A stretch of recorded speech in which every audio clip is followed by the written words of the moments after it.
जय हिंद बच्चों, Pioneer study centre के यूट्यूब चैनल पर आपका बहुत बहुत स्वागत है। आज के वीडियो में हम लोग क्लास 10 के लिए चैप्टर नंबर 5 क्वाड्रेटिक इक्वेशन का क्विक रिवीजन थर्ड वर्जन लेकर आ रहे हैं। इसमें हम लोग, हालांकि इससे पहले 2 वीडियोस क्वाड्रेटिक इक्वेशन की बन चुकी है, आज की क्लास में भी हम लोग जो एग्जाम में आए हुए क्वेश्चन है उनको ले रहे हैं। उसमें पहला क्वेश्चन ये है, जरा देखिएगा। क्वेश्चन है, the length of a rectangle is 4 units more than it's breath. एक रेक्टेंगल है, उस रेक्टेंगल की जो लेंथ है वो 4 यूनिट ज्यादा है, 4 यूनिट्स मोर है। किससे? ब्रेथ से। And the area of rectangle 285 square unit, और जो रेक्टेंगल का एरिया वो कितना है? 285 square unit. Find the length of the rectangle. हालांकि उसे पूछनी तो 2 चीजें चाहिए, लेकिन क्वेश्चन में केवल वो एक ही चीज को फोकस कर रहा है। क्या कि आपको क्या पता लगाना है? उस रेक्टेंगल की लेंथ कितनी होगी। एक बात सोचिए, जब हम रेक्टेंगल की बात करते हैं तो ये रेक्टेंगल होता है।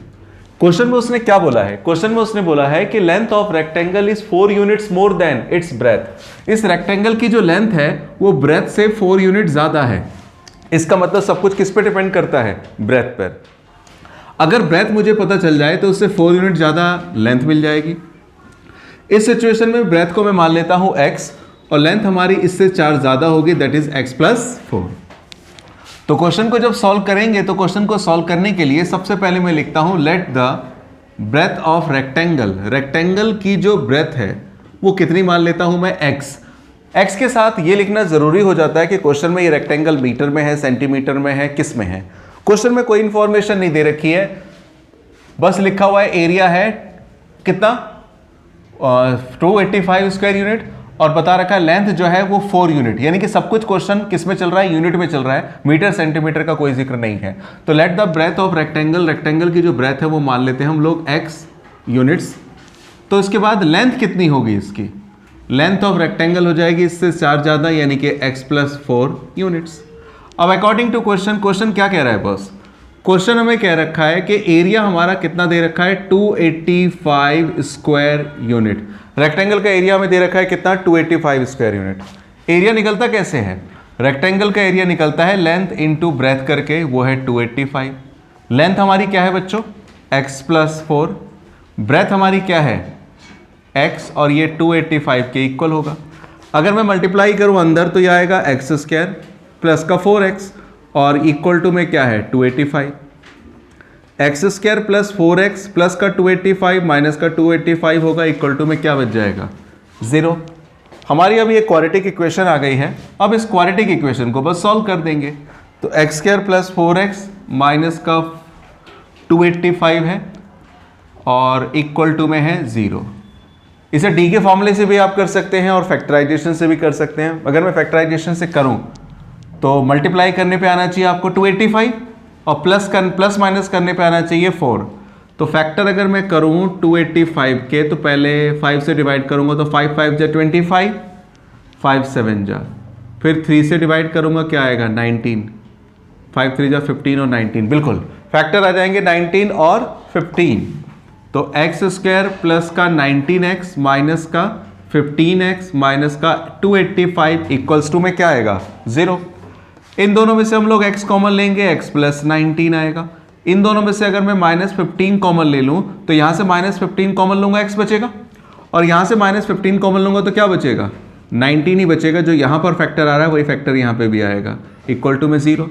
अब ये दोनों सेम है, उसमें से एक को लिख लेते हैं x + 19, और बाकी क्या बच गया? x माइनस का 15 और इक्वल टू में 0। अब एक बार x + 19 इसके इक्वल टू में 0 करेंगे बच्चों, और एक बार x - 15 के इक्वल टू में भी करेंगे 0। प्लस का 19 इधर आके माइनस का 19, लेकिन x की वैल्यू याद रखिए नेगेटिव नहीं हो सकती। क्यों नहीं हो सकती? क्योंकि x आपने क्या मान रखा है? x आपने मान रखा है रेक्टेंगल की ब्रेथ को, और ब्रेथ कभी भी नेगेटिव नहीं हो सकती। तो x की वैल्यू क्या बनेगी? 15। x आपका आ गया 15, लेकिन क्वेश्चन पे ध्यान दीजिए। क्वेश्चन आपसे क्या पूछ रहा है वही आंसर आपको देना है। क्वेश्चन में उसने पूछा है कि लेंथ बताइए। हमने तो भी x निकाला है, और x मेरा क्या है? ब्रेथ। तो इसका मतलब लेंथ क्या होगी? So the length of rectangle. Rectangle की लेंथ कितनी होगी? x + 4 है बच्चों। तो x + 4 का मतलब x + 4, x की वैल्यू क्या है? 15। तो 15 + 4 दैट इज 19 यूनिट्स। ये रेक्टेंगल की क्या हो जाएगी? लेंथ हो जाएगी। नोट कीजिएगा, अगला क्वेश्चन मैं करता हूँ। अगला क्वेश्चन देखिएगा क्वाड्रेटिक का, एक अच्छा क्वेश्चन है। क्वेश्चन नंबर फर्स्ट जैसा ही है लेकिन थोड़ा सा खास है इसमें। क्वेश्चन है boss, the length of a rectangular field, एक रेक्टेंगुलर फील्ड है, एक रेक्टेंगुलर मैदान है। The length of the rectangular field exceeds twice its breadth by 3 metres. एक रेक्टेंगुलर फील्ड है बच्चों, उस रेक्टेंगुलर फील्ड की जो लेंथ होगी, रेक्टेंगुलर फील्ड की जो लेंथ होगी, लेंथ एक्सीड्स, ज्यादा होगी। रेक्टेंगुलर फील्ड की जो लेंथ है, रेक्टेंगुलर फील्ड की जो लेंथ है वो क्या है, ज्यादा है। किससे ज्यादा है, ब्रेथ से। वो भी कितना ज्यादा, 3 मीटर्स ट्वाइस इट्स ब्रेथ। मतलब एक रेक्टेंगुलर फील्ड की जो लेंथ है, एक रेक्टेंगुलर फील्ड की जो लेंथ है वो इसके ब्रेथ के ट्वाइस से, ब्रेथ के ट्वाइस से कितनी ज्यादा है, 3 ज्यादा है, 3 ज्यादा है। इसके बाद एक इंफॉर्मेशन और उसने क्या बोल दी है, if the area of field is 945 square metre, और उस फील्ड का जो एरिया है वो कितना है, 945 स्क्वायर मीटर, तो find the length and breadth of the rectangle, rectangular या जो भी फील्ड है। एक बात सुनिएगा, ये बॉस मान के चलिए आपकी फील्ड है, और उस फील्ड में कमाल की बात उसने ये बोली है कि ये तो आपको पता ही है कि ये वाला पार्ट जो लॉन्गेस्ट होता है इसे हम लोग लेंथ बोलते हैं, और जो साइड वाला पार्ट होता है उसे हम लोग ब्रेथ बोलते हैं। क्वेश्चन में क्या बोला है, क्वेश्चन में बोला है कि जो हमारी लेंथ है ना, लेंथ वो ब्रेथ के ट्वाइस से 3 ज्यादा है। ध्यान दीजिएगा जरा, उस वर्डिंग को मैं थोड़ा फोकस करूं दोबारा से, twice the breadth by 3, breadth के ट्वाइस से 3 ज्यादा है कौन, लेंथ। अब एक बात समझना, यानी कि सब कुछ यहां पर दोबारा से किस पे डिपेंड करता है, ब्रेथ पे। अगर मेरे को ये वाली साइड पता चल जाए तो मुझे ये वाली साइड पता चल जाएगी। मान के चलिए ब्रेथ वाली साइड में मान लेता हूं x। अगर ब्रेथ वाली साइड मेरी x है तो लेंथ क्या होगी, लेंथ होगी उसके दुगने से, ट्वाइस से, 3 ज्यादा। भाई इसका डबल क्या होगा, 2x, और उससे भी 3 ज्यादा। यानी कि ये अगर x होगा तो बाई डिफॉल्ट लेंथ वाला पार्ट कितना होगा बच्चों, 2x + 3। तो सवाल जब सॉल्व करेंगे तो सबसे पहले लिखेंगे क्या, कि let the breadth of rectangular field, जो रेक्टेंगुलर फील्ड है उसकी जो ब्रेथ है वो कितनी है बच्चों, हम मान लेते हैं x मीटर।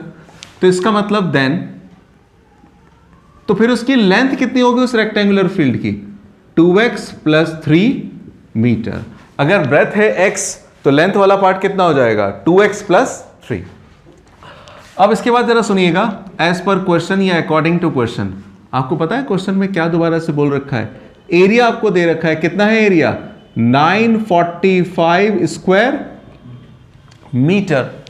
भाई एरिया निकलता कैसे है, ये रेक्टेंगुलर है तो रेक्टेंगल का एरिया निकलता कैसे है, रेक्टेंगल का एरिया निकलता है कैसे, अगर हम लेंथ को ब्रेथ से मल्टीप्लाई कर दें तो हमें एरिया मिल जाता है, और एरिया कितना दे रखा है आपको, 945। As per this question what is the length of the length of the field, इसकी लेंथ कितनी है फील्ड की, 2x + 3, और ब्रेथ कितनी है आपकी, x, ये 945 के इक्वल होगा। x को मल्टीप्लाई कर दीजिए 2x², x को मल्टीप्लाई कर दीजिए 3x, और प्लस का 945 माइनस का 945 हो जाएगा, इक्वल टू में क्या आ जाएगा, 0। अब इसके बाद हम लोग क्या करेंगे, इसके हम फैक्टर करेंगे या डी के फॉर्मूले से, जैसा आपको ठीक लगे कर सकते हैं। डी का फॉर्मूला थोड़ा लेंथी लगता है मुझे, आप कर सकते हैं, मैं फैक्टराइजेशन करता हूं। कुछ बच्चों में फैक्टराइजेशन में थोड़ी प्रॉब्लम होती है तो वह डी का फॉर्मूला भी ऑप्शन ले सकते हैं। अगर मैं फैक्टराइजेशन करूं तो फैक्टराइजेशन करते समय हम लोग करते क्या हैं, फैक्टराइजेशन में हम लोग फर्स्ट वाले नंबर को पहले लास्ट वाले नंबर से क्या करते हैं, मल्टीप्लाई। अगर बच्चों में मल्टीप्लाई करूं तो 2 को 940 से करूंगा मल्टीप्लाई, तो रफली देखिए 945 को 2 से करूंगा 1890 आ जाएगा, 1890। अब 1890 के ऐसे 2 टुकड़े करने हैं, 1890 के ऐसे 2 टुकड़े करने हैं कि जिनको मल्टीप्लाई करने पर तो 1890 ही आए, लेकिन प्लस माइनस करने पर कौन आना चाहिए, 3। तो फैक्टर क्या बनेंगे, तो करते हैं जरा फैक्टर, 1890 को पहले 2 से डिवाइड करते हैं, 2 9 जा 18, और ये आ जाएगा कितना, 45।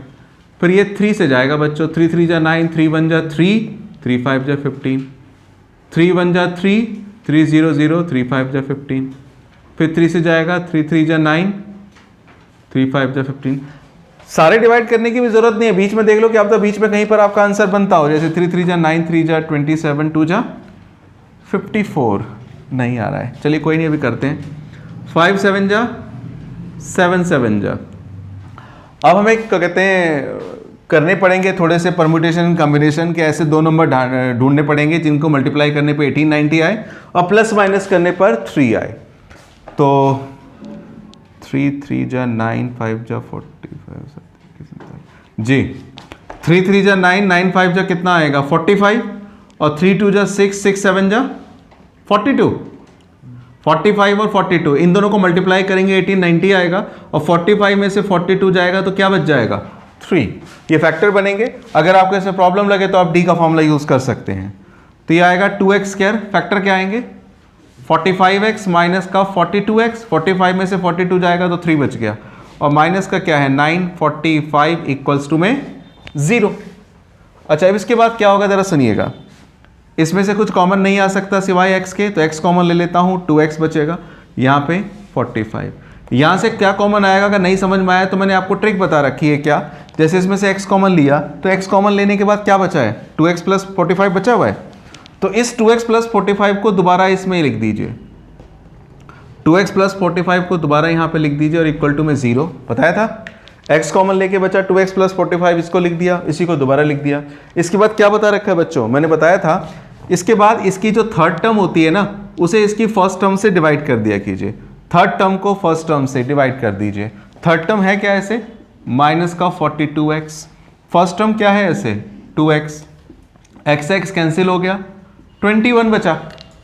तो अगर आप चेक करेंगे तो पाएंगे कि इस पूरे में से 21 माइनस का ही कॉमन आएगा, भले आप इसको मल्टीप्लाई करके देख लीजिए वापस वही आ जाना है।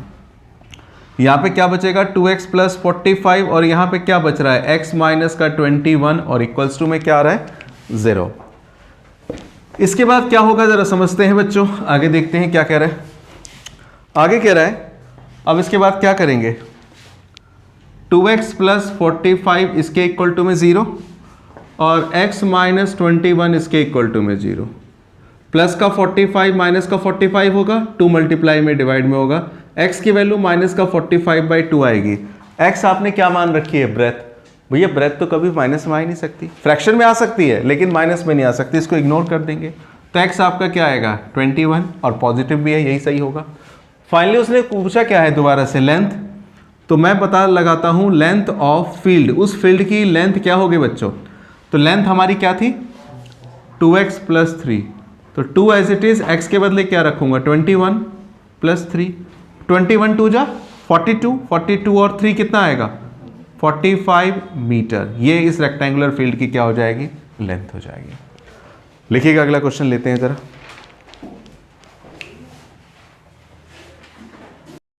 अगला क्वेश्चन क्वाड्रेटिक इक्वेशन का सबसे स्पेशल क्वेश्चन है, देखिएगा जरा क्वेश्चन क्या कह रहा है, फिर इसको थोड़ा कॉन्सेप्चुअली समझेंगे। क्वेश्चन कह रहा है a shopkeeper buys a number of books for ₹1200।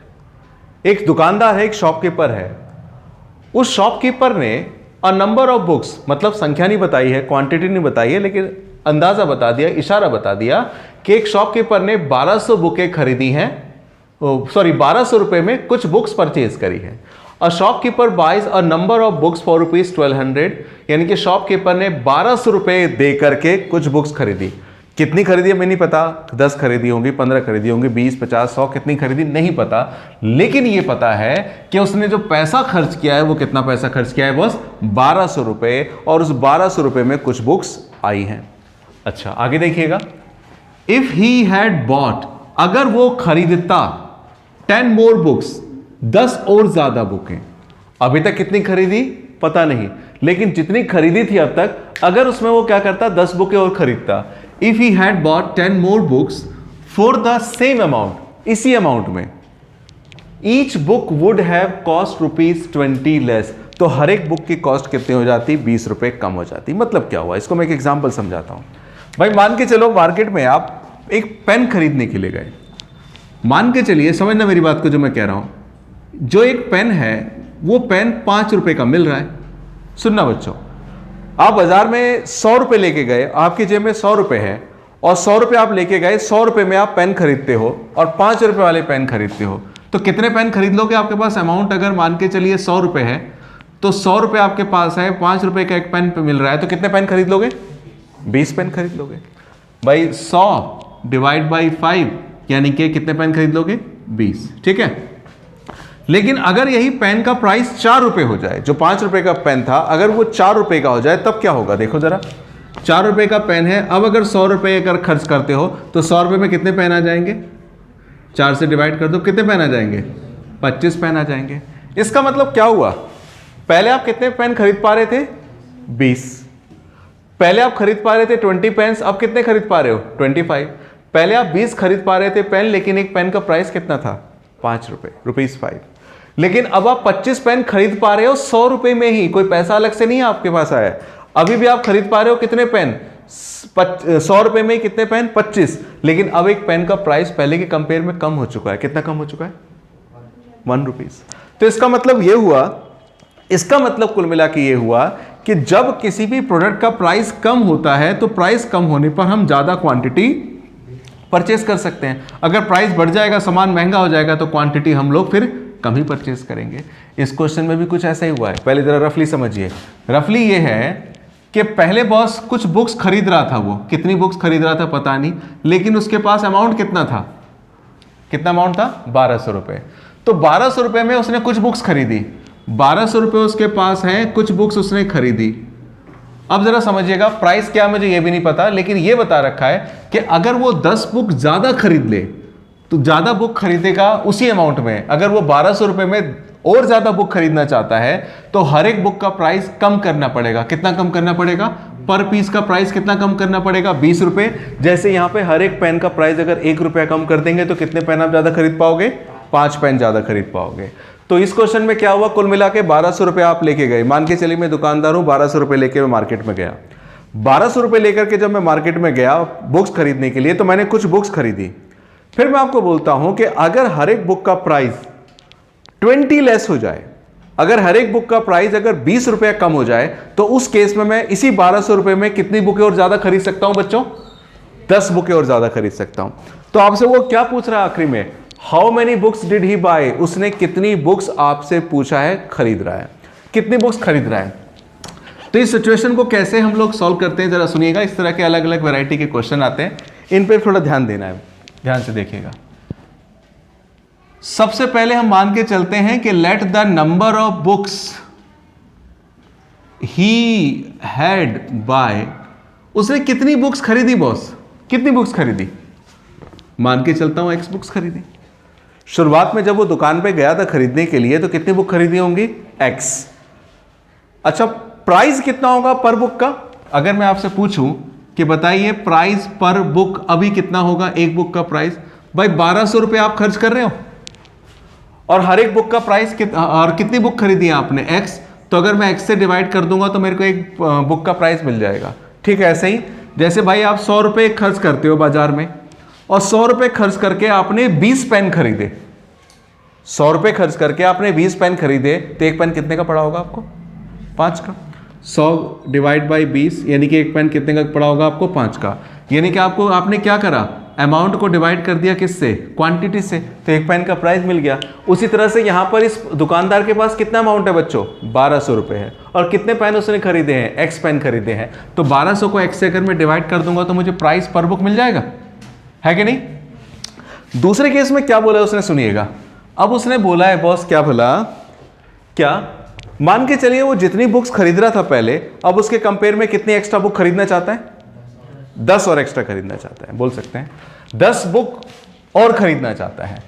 तो इसका मतलब न्यू नंबर ऑफ बुक्स कितनी होगी बच्चों? पहले बुक्स कितनी थी? X। अब कितनी होगी? X + 10। यानी कि नंबर ऑफ बुक्स पहले के कंपेयर में 10 क्या कर देनी है? बढ़ा देनी है। तो अब मेरे को बताइए नाउ, अब प्राइस पर बुक कितना हो जाएगा? अब एक बुक का प्राइस कितना होगा? तो भैया पैसा तो उस बंदे के पास कितना है? 1200 ही है। लेकिन अब क्वांटिटी पहले X थी, अब क्वांटिटी कितनी हो जाएगी? X + 10। मुझे एक बात बताइए, ये जो मैंने निकाला है, दो चीजें मैं आपसे पूछ रहा हूं। ये जो मैंने निकाला है और ये जो मैंने निकाला है, ये क्या है? अब जब मैं X बुक खरीद रहा था तो एक बुक का प्राइस था, और जब मैं 10 बुक ज्यादा खरीद रहा हूं तो एक बुक का प्राइस है। ये भी एक बुक का प्राइस है बच्चों, और ये भी एक बुक का प्राइस है। मुझे आप बताओगे इन दोनों सिचुएशन में बुक का प्राइस, एक बुक का प्राइस किस में ज्यादा होगा और किस में कम होगा? 1 मिनट। किस बुक में प्राइस ज्यादा होगा और किस वाली सिचुएशन में एक बुक का प्राइस कम होगा, ऊपर और नीचे में से? क्या लगता है? ऊपर वाले में बुक का प्राइस क्या होगा? ज्यादा होगा, क्योंकि आपने बुक्स जितनी खरीदी हैं उससे ज्यादा नीचे खरीद ली है। यहां पर बुक का प्राइस इसके कंपेयर में क्या होगा? कम होगा। कुल मिला के ऊपर प्राइस पर बुक का ज्यादा होगा कम होगा? ऊपर प्राइस पर बुक का ज्यादा होगा या कम होगा? बोलिए। ज्यादा होगा। नीचे वाले में कम होगा। तो अकॉर्डिंग टू क्वेश्चन, और कितना कम और कितना ज्यादा होगा? दोनों के बीच में डिफरेंस कितने का होगा? 20 का। तो इसका मतलब अकॉर्डिंग टू क्वेश्चन पहले एक बुक का प्राइस था बच्चों 1200 अपॉन में x। अब एक बुक का प्राइस क्या है? 1200 अपॉन में x प्लस 10। तो पहले के प्राइस में से अब का प्राइस माइनस कर दूंगा एक बुक का, तो डिफरेंस कितना बचेगा? 20, क्योंकि अब बुक का प्राइस 20 रुपीज से पहले के कंपेयर में क्या हो गया है? लेस हो गया है। अब इसको मुझे सॉल्व करना पड़ेगा। एलसीएम लूंगा, एलसीएम में दोनों आ जाएंगे x प्लस 10, ये इससे मल्टीप्लाई होगा। 1200 को इससे करूंगा क्या आएगा? 1200x। 1200 को 10 से करूंगा तो क्या आएगा? 12,000। x को इससे करूंगा क्या आएगा? 1200x और इक्वल टू में क्या है? 20। इसके बाद क्या होगा देखते हैं। कुछ चीज़ें आपस में कैंसिल आउट हो जाएंगी। -1200 से +1200 कैंसिल हो गया, फिर भी क्या बच गया? केवल फिर भी बच गया 12,000 और अपॉन में क्या बच गया? इनको मल्टीप्लाई करूंगा तो x² प्लस का 10x और ये 20/1। मेकिंग क्रॉस मल्टीप्लिकेशन, 20 को मल्टीप्लाई करूंगा x² प्लस 10x से और यहाँ पे क्या आएगा बच्चों? 12,000। तो x² plus 10x as it is 20 divide में जाएगा, 12,000 के डिवाइड में 20 जाएगा, तो x² प्लस 10x कितना आएगा? तो 600 आएगा। तो बच्चों x² प्लस 10x प्लस का 600 इधर आके क्या होगा? माइनस का 600। अब इसके क्या करेंगे हम लोग? फैक्टर। मल्टीप्लाई करने पर क्या आना चाहिए? 600 और प्लस माइनस करने पे क्या आना चाहिए? 10। बताइए क्या आएंगे फैक्टर? फैक्टर आप इसे करवाने 30-20 बिल्कुल सही है। 30 में से 20 जाएगा, 10 बचेगा, 30-20 600। बाकी सबको भी स्पीड से आना चाहिए। बहुत अच्छा बताया बच्चे ने। 30x माइनस का 20x माइनस का 600 इक्वल टू 0। x कॉमन लूंगा 30, x प्लस 30 आ जाएगा, -20 कॉमन लूंगा x प्लस 30 इक्वल टू में 0। अब एक बार x प्लस 30 और x माइनस 20 बोथ के इक्वल टू में 0 आ जाएगा। अब इसके बाद क्या करेंगे ज़रा सुनिएगा। एक बार x प्लस 30 के इक्वल टू में 0 और एक बार x माइनस 20 के इक्वल टू में भी क्या आएगा? 0, क्योंकि दोनों फैक्टर्स के इक्वल टू में अलग अलग हम लोग क्या लिख देंगे? 0 लिख देंगे। अच्छा, इसके बाद क्या होगा देखिएगा। प्लस का 30 उधर आके क्या होगा? माइनस का 30। क्या x माइनस में हो सकता है? नहीं, क्योंकि x आपने क्या माना है? नंबर ऑफ बुक्स, और नंबर ऑफ बुक्स तो नेगेटिव नहीं हो सकती। तो माइनस का 20 इधर आके क्या होगा? प्लस का 20 होगा। तो लिख देंगे so the number of books shopkeeper buy, उस शॉपकीपर ने कितनी बुक्स का कहते हैं परचेज करी है बच्चों? 20। ये जो आपका आंसर आया है, यानी कि उस दुकानदार ने जो बुक्स परचेज करी होंगी, कितनी बुक्स परचेज करी होंगी? 20 बुक्स परचेज करी होंगी। ये क्वेश्चन बहुत खास है, इस तरह के कई क्वेश्चन आते हैं। एक और क्वेश्चन मैं लेता हूं, आप लिखिएगा जरा। इसी क्वेश्चन को करने का एक दूसरा मेथड भी है, उससे जरा समझिए, शायद आपको उससे क्वेश्चन थोड़ा सा इजी लगे। लेकिन उस मेथड को समझाने से पहले एक थोड़ा सा कॉन्सेप्ट आपको समझना है। कॉन्सेप्ट क्या है जरा समझिएगा। मैं कुछ चीजें लिख रहा हूं, जरा समझिएगा। प्राइस, क्वांटिटी और आपका ये खर्चा यानी कि एक्सपेंडिचर। मान के चलो आप बाजार में बुक खरीदने के लिए गए या पेन खरीदने के लिए गए। मान के चलो बच्चों एक पेन का जो प्राइस है ₹5 है, 5 रुपए है, और आपने 20 पेन खरीदे। एक पेन का प्राइस कितना है? 5, और आपने 20 पेन खरीदे। तो बॉस 5 रुपए के हिसाब से अगर 20 पेन खरीदे तो कितना खर्चा होगा आपका? कितना होगा बोल सकते हैं? 500 रुपीज 5 पर पेन और 20 पेन यू हैड परचेज, तो टोटल कितना पैसा खर्च होगा आपका? 100 रुपीज बोल दिया कीजिए। ये 100 आपने कैसे निकाला? जितनी क्वांटिटी आपने परचेज करी उसको प्राइस से मल्टीप्लाई कर दिया। अच्छा, अब अगर मान के चलिए इस पेन का प्राइस ₹4 हो जाए, यानी कि पर यूनिट प्राइस कितना हो जाए? 4 प्राइस 4 हो जाए, और आप क्वांटिटी कितनी खरीदते हो, मान के चलो 25, अब आपका कितना पैसा खर्च होगा? 4 रुपए के हिसाब से 4 रुपए वाले अगर आप 25 पेन खरीदते हैं तो टोटल कितना पैसा खर्च होगा आपका? अभी भी आपका 100 ही खर्च होगा, है ना? खर्चा उतना ही है, लेकिन बदल गया कौन? क्वांटिटी बदल गई, और क्या बदल गया? प्राइस। अब इस क्वेश्चन को कैसे करेंगे, एक बात समझिएगा बड़े ही ध्यान से, तो इससे क्वेश्चन बहुत बहुत बहुत ज्यादा इजीली हो जाएगा। A shopkeeper buys a number of books for ₹1200। एक शॉपकीपर ने 1200 रुपए से कुछ बुक्स खरीदी। कितनी खरीदी? नहीं पता, ठीक है, खरीदी तो खरीदी। If he had bought 10 more books, अगर वो 10 बुक ज्यादा खरीदे फॉर द सेम अमाउंट, इस अमाउंट से, each book would have cost, तो हर एक बुक की कॉस्ट कितनी होगी? ₹20 लेस। दोनों कंडीशनों में एक बात तो कॉमन है कि भैया जितनी बुक्स खरीद रहा है वो भी कितने में खरीद रहा है? 1200 रुपए में। और बुक्स का जब प्राइस बदल गया है तब भी कितनी बुक्स खरीद रहा है? 1200 रुपए में। खर्चा उसने अपना एक्सपेंडिचर चेंज नहीं किया है। तो क्वेश्चन को कैसे सॉल्व करेंगे? पहले मैं एक छोटी सी टेबल बनाऊं, यहां पे लिखता हूं मैं प्राइस, यहां पे लिखता हूं मान के चलो क्वांटिटी, और यहां पे लिख रहा हूं मैं उसका टोटल कितना होगा जो खर्चा एक्सपेंडिचर। बॉस मान के चलो शुरुआत में हर एक बुक का प्राइस जो था वो मान के चलो क्या था? X। समझना ध्यान से, हर एक बुक का प्राइस क्या था? X। और कितनी बुक्स उसने खरीदी? मान के चलो Y। प्राइस उसका था X, कितनी बुक्स खरीदी? Y। खर्चा पैसा कितना हुआ उसका? खर्चा पैसा कितना खर्चा हुआ जानने के लिए दोनों को मल्टीप्लाई करते हैं। तो इन दोनों को मल्टीप्लाई जब करेंगे तो मल्टीप्लाई करके कितना आएगा खर्चा? 1200 ही आना चाहिए। उसका खर्चा तो 1200 रुपये होना है ना, मैं मल्टीप्लाई ही कर रहा हूं, लेकिन मैं आपसे पूछ रहा हूं कि हर एक बुक का प्राइस X है, कितनी बुक्स खरीदी? Y। तो उसका खर्चा कितना होगा? 1200 रुपये होगा, बोलो हाँ या ना? खर्चा उसका 1200 होगा। अब दूसरे केस में सुनिएगा, if he had bought 10 more books, अब उसने 10 बुकें ज्यादा खरीदी है, 10 बुकें ज्यादा खरीदी हैं। यानी कि वो किसकी बात कर रहा है? प्राइस की बात कर रहा है, क्वांटिटी की बात कर रहा है? क्वांटिटी की बात कर रहा है। पहले क्वांटिटी कितनी थी? अब 10 बुक ज्यादा खरीदी है तो नई क्वांटिटी कितनी होगी? Y + 10 बढ़ जाएगी। और साथ ही साथ में क्या बोला है? For the same amount each book would have cost 20 less. अब हर एक बुक का जो प्राइस होगा वो कितना कम होगा बच्चों? 20 रुपया कम हो जाएगा, 20 रुपए कम। पहले बुक का प्राइस कितना था? अब प्राइस क्या होगा? X - 20। यानी कि अब प्राइस हो जाएगा कम, क्वांटिटी हो जाएगी ज्यादा। प्राइस को क्वांटिटी से मल्टीप्लाई करेंगे तो एक्सपेंडिचर बनेगा, वो एक्सपेंडिचर अभी भी कितना होगा?